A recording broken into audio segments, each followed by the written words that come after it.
नमस्कार दर्शकों, अंक दृष्टांत के आज के एपिसोड में आपका बहुत बहुत स्वागत है। स्टूडियो में हमारे साथ हैं जानी मानी वास्तुकार, अंकशास्त्री और हस्तरेखा विशेषज्ञ मनीषा सेठी जी। दर्शकों, आज हम मनीषा जी से आपकी कुछ उठाई हुई समस्याओं के समाधान लेंगे। साथ ही हम आपका धन्यवाद करना चाहते हैं क्योंकि आपने हमें जो चिट्ठियाँ भेजी हैं उनसे हमें पता चलता है कि आपको हमारा प्रोग्राम बहुत पसंद आ रहा है। साथ ही आज हम आज की पहली समस्या ले रहे हैं। ये जो मेल है ये रश्मि कपूर जी ने भेजा है हमें मनीषा जी। इनकी डेट ऑफ बर्थ है 12 जनवरी 1982। करियर के बारे में जानना चाहती हैं। अभी ये अकाउंट्स की फील्ड में है, जानना चाहती हैं कि फील्ड इनके लिए ठीक है या चेंज कर ले फील्ड। जी बिल्कुल रश्मि जी, आपका जो चार्ट है वो जुपिटर को रिप्रेजेंट करता है, यानी कि आप 3 नंबर हैं। तो जुपिटर वाले लोगों के लिए ये एक अलग लाइन है, यानी कि कैलकुलेशन पे जाता है आपका जो अभी रिलेटेड जो है जॉब। तो ये 5 नंबर के लोगों को सूट करता है। और मोर ओवर आपका जो नेम नंबर है that is also not very promising. इसमें आप कोई भी करियर उठाती हैं उसमें उतनी अच्छी ग्रोथ नहीं दिखेगी क्योंकि प्रॉस्पेरिटी मिसिंग है इन अंकों में। तो सबसे पहले तो मैं आपको यही बताऊंगी कि रश्मि में आप डबल आई करिए सो दैट इनकम की ग्रोथ हो, प्रॉस्पेरिटी की ग्रोथ हो और एक वाइब्रेंट यानी कि जुपिटर के अंकों पे आके आपका नाम रुके। व्यक्ति को ये जानना बहुत ज़रूरी है कि उसका नेम नंबर जो है उसके डेट ऑफ बर्थ से मैच करे। अगर ऐसा नहीं है तो वो उसको करेक्ट करे, नहीं तो उसको बहुत सारी मतलब वो कई फील्ड्स में हाथ आजमाता है लेकिन सक्सेस उसको कहीं पर भी नहीं मिलती है। तो सिमिलरली वही हम रश्मि जी के केस में देख रहे हैं कि ये इससे चेंज करना चाह रही हैं अपनी फील्ड को, जबकि इनको नॉलेज एंड अवेयरनेस बहुत अच्छी है इस सब्जेक्ट के बारे में भी, क्योंकि ये 3 नंबर हैं। जो 3 नंबर के लोगों की क्वालिटी होती है वो किसी भी चीज़ को जो है उसकी तह तक जाते हैं, मतलब they are great analyst and great researchers. जब तक वो उन चीज़ों को अच्छे से नहीं देख लेते हैं वो उसमें हाथ नहीं डालते हैं, मतलब उसको वो ग्राउंड लेवल से लेकर के अपर लेवल तक लेकर के जाते हैं। लेकिन फिर भी आप देखिए कि ये इसमें डाइसी हो रही है कि मुझे ये करना है या नहीं करना है, जस्ट बिकॉज कि इनका जो नेम नंबर है वो इतना वाइब्रेंट नहीं है। तो रश्मि में ये डबल आई डालना है और कपूर के साथ ही यानी कि आपको अपने सरनेम को यूज़ करते हुए उसको 3 टाइम्स डेली लिखना है पिंक कलर के पेन से। जब आप ऐसा करेंगे तो आप एक वाइब्रेशंस क्रिएट करेंगी। 45 डेज तक आप लिखने के बाद देखेंगे कि अब आपको ग्रोथ दिखाई दे रही है।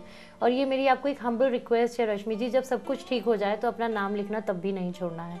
जनरली पीपल डू कि वो छोड़ देते हैं, सोचते हैं अब तो सब ठीक हो गया है तो अभी ज़रूरत नहीं है, जब कुछ गड़बड़ाएगा तब करेंगे। लेकिन ऐसा नहीं है, डेली आपको नाम लिखना है, ये एक क्रिया है। अगर आप ऐसा करते हैं तो आप अपने लिए एक वाइब्रेंट नंबर क्रिएट करते हैं। तो इसी तरीके से जब आप मतलब किसी बैड इफेक्ट में भी होते हैं प्लैनेट के, तो वो भी इतना बैड नहीं जाता है अगर आप अपने नेम नंबर को प्रॉमिसिंग तरीके से लिखते हैं, because you are creating right vibrations for yourself. तो रश्मि जी की समस्या का तो समाधान हो गया। मनीषा जी, जो अगला मेल है ये है प्रियंका शर्मा का। इनकी अभी बेटी हुई है पिछले महीने 8 जनवरी 2009 को। तो ये नाम क्या रखें ये जानना चाहते हैं। प्रियंका, सबसे पहली बात तो मैं आपको कॉन्ग्रेचुलेशन देना चाहती हूँ। दूसरी इम्पॉर्टेंट बात कि आपकी जो बेटी का अंक है दैट इज़ 8 नंबर, यानी कि हम इसको थोड़ा सा स्ट्रगलिंग मानते हैं लेकिन मंथ बहुत अच्छा है। जैसा कि मैंने पिछले कई एपिसोड्स में आपको बताया कि 248 को इतना नेगेटिव नहीं समझना है अगर कहीं ना कहीं मंथ उनके साथ अच्छे जुड़ रहे हैं। ठीक, जैसा कि इनका कॉम्बिनेशन है 8, 1 एंड 2009, यानी कि 8/2। अदरवाइज देखें तो ये 8/2 कॉम्बिनेशन है, बट मंथ यहाँ पे बहुत सारी चीज़ों को बैलेंस करेगा क्योंकि जनवरी का महीना है, नंबर 1 है। तो नंबर 1 है तो बहुत सारी चीज़ों में इंटेलेक्ट बहुत अच्छा होगा बच्चे का।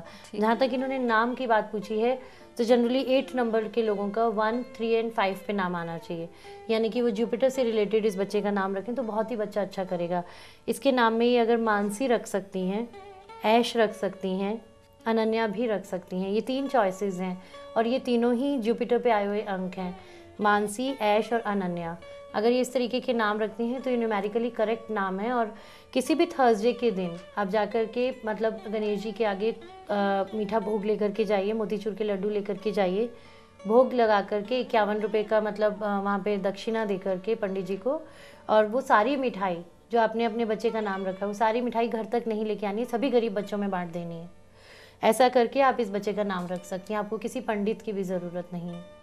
प्रियंका जी, साथ में आप अंकों द्वारा अपने बच्चे की कुंडली भी बनवा सकती हैं। बिल्कुल, और आप जान सकती हैं कि आगे चल के वो किस फील्ड में वन अप कर सकता है और किस तरफ आपको उसको लेके जाना है। बिल्कुल। अगला मेल जो मैं ले रही हूँ ये है राधिका श्रीवास्तव का। डेट ऑफ बर्थ है इनका 3 फरवरी 1968। ये बहुत समय से डिप्रेशन में है क्योंकि घर में बहुत इनके जो है लड़ाई झगड़े होते हैं, कलह है। तो उपाय जानना चाहती हैं।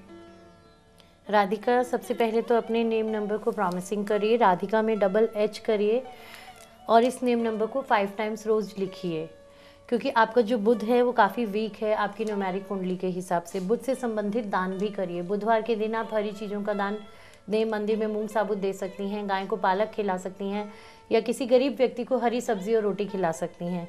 लेकिन लगातार आपको ये 2-3 साल तक करना है। ऐसा करेंगे तो आप देखेंगे ये बुध की जो नेगेटिविटी है आपके अंदर से चली जाएगी और डिप्रेशन बिल्कुल नहीं रहेगा। दूसरा, आप एक बहुत सिंपल उपाय है कि सुबह मॉर्निंग में अपने घर में गायत्री मंत्र को चैंट करिए। ऐसा करने से आप बहुत सारी पॉजिटिव ऊर्जा अपने लिए क्रिएट करती हैं। जब आप ये चैंटिंग करती हैं तो उस दौरान अपने पास आप जल भर के भी रख सकती हैं। अगर आप खड़े खड़े भी चैंट कर रही हैं तो भी एक पानी का मतलब बर्तन भर के रखिए। जब चैंटिंग कंप्लीट होती है 108 टाइम्स एटलीस्ट आप कंप्लीट करिए। 15 to 20 मिनट्स लगते हैं, जनरली कंप्लीट हो जाएगा। बहुत मन से करना है, ये नहीं कि मैंने बताया है इसलिए करना है। इसलिए कि मुझे अपना ये जो बैड कर्मा है, कहीं ना कहीं हमारे बैकलॉग्स होते हैं, उनको हम डील करने में कहीं ना कहीं पीछे हटते हैं। क्योंकि देखिए, आप हम आंखों से पूरी दुनिया देखते हैं, हम आईलैशेस नहीं देख पाते हैं। Similarly we can not see our karmas, और उन्हीं से हम सारी जिंदगी भागते हैं कि खराबी क्यों हो रही है, खराबी हो क्यों रही है, ये जानना नहीं चाहते। उसको हम गुड कॉजेज में क्रिएट कर सकते हैं। ज्योतिष एक ऐसा माध्यम है जिससे हम साइंस से ये जान सकते हैं कि ये चीज़ हमारे ग्रह में खराब है और इस चीज़ को हम दुरुस्त कर सकते हैं। तो जब हम ऐसा करते हैं तो हम गुड कॉजेज नेचर में दे रहे हैं।